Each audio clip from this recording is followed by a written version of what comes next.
Em todo o mundo, 21 milhões de pessoas são vítimas do trabalho forçado, um tipo de trabalho que é semelhante à escravidão. Essa exploração de trabalhadores gera lucros de 150 bilhões de dólares por ano. São homens, mulheres e crianças submetidos a condições degradantes. 90% desses trabalhadores são explorados pela economia privada. Algumas grandes empresas têm se utilizado da prática reiterada da violação de direitos do trabalhador com o objetivo de conseguir vantagens comerciais e financeiras através do aumento da competitividade desleal. O trabalho forçado é uma das características do trabalho análogo à escravidão, assim como a servidão por dívida e a jornada exaustiva. E pela primeira vez, a Organização Internacional do Trabalho analisou os aspectos econômicos dessa exploração.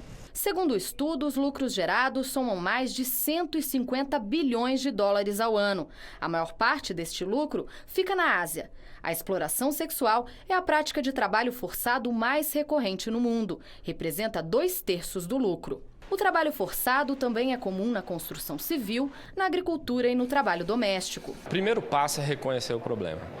Ao reconhecer o problema, o país deve adotar medidas para combatê-lo. Se não tiver uma legislação adequada, adequar a sua legislação e garantir que ela seja aplicada. Para endurecer o combate a essa exploração, o governo tenta aprovar na próxima semana a PEC do trabalho escravo. A proposta está em tramitação no Congresso desde 1999 e, se aprovada, vai permitir o confisco de propriedades onde for encontrado o trabalho escravo. Elas serão destinadas à reforma agrária ou ao uso social urbano. Se uma atividade ilegal, imoral, de exploração do trabalho escravo rende 150 bilhões de lucro ao ano, só com medidas econômicas também você pode combater. Então, quem pratica o trabalho escravo tem que perder sua propriedade, tem que perder, o seu recurso, o seu benefício financeiro. E eu converso agora com José Guerra, ele é coordenador-geral da CONATRAI, a Comissão Nacional para a Erradicação do Trabalho Escravo.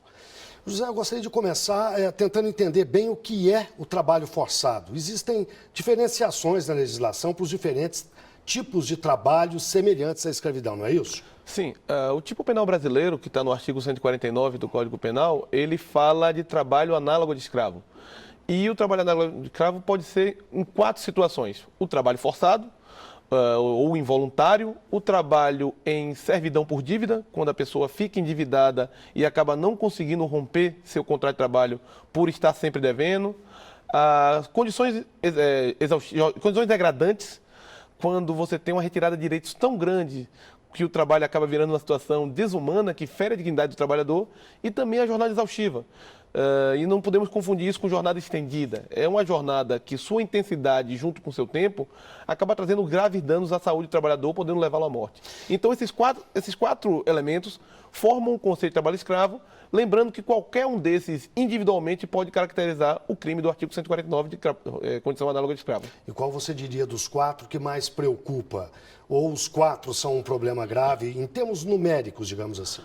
Os 4 são preocupantes, você quase nunca encontra uma situação apenas específica, você sempre tem uma combinação dessas condições, mas nós temos cada vez mais verificado condições degradantes de trabalho. Você tem a retirada cada vez maior do direito do trabalhador e acaba, na verdade, rompendo uma barreira quando deixa de ser mera irregularidade e acaba virando crime de exploração de trabalho análogo de escravo. E por que nós estamos vendo mais notícias de trabalho semelhante à escravidão?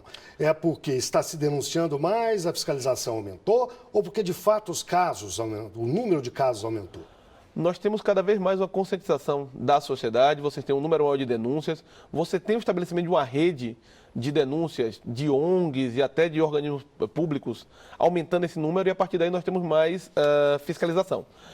A partir disso, você também tem uma conscientização maior do que é trabalho escravo.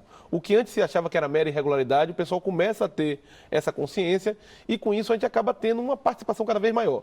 Some-se isso ao fato de no mês de maio nós temos a abolição da escravatura, é um mês onde você tem a tomada cada vez maior dessa discussão.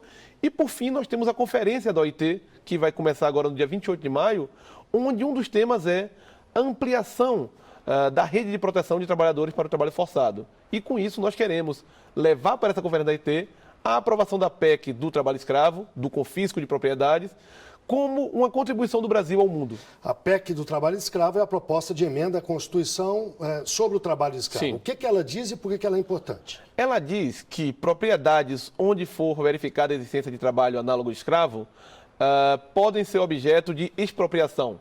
Ou seja, toma-se a terra, toma-se o imóvel sem pagamento de indenização. Com isso, você consegue fortalecer a função social da propriedade. A propriedade é garantida no Brasil desde que cumpra a sua função social. Entendemos que uma propriedade onde é explorado trabalho escravo não cumpre sua função social. E com isso você tem o efeito da punição, da repressão econômica. O trabalho escravo é explorado para se ter lucro. Logo, se você tiver a perda da propriedade, você tem uma punição econômica de quem quer ter vantagem econômica do trabalho escravo, e nós também fortalecemos a propriedade no Brasil ao garantir a sua função social. A PEC, a proposta de emenda em Constituição, está em tramitação no Congresso. Em que pé ela está e que tipo de interesses estão envolvidos aí? Ela tramita desde 99 com essa versão, tem versões anteriores de 95. Ela já foi aprovada no Senado, já foi aprovada na Câmara em 2 turnos, como houve modificação, voltou para o Senado, e ela hoje está pronta para votação no plenário do Senado. Nós temos um calendário para votar na próxima terça-feira, no dia 27, em 2 turnos.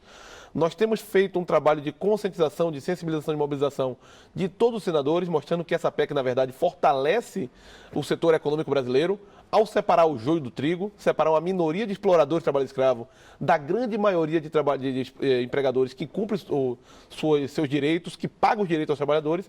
E, com isso, a gente separa o criminoso, o explorador, do bom empresário, do 99%, na nossa opinião, que cumpre a sua função ao dar trabalho, ao dar emprego para a população.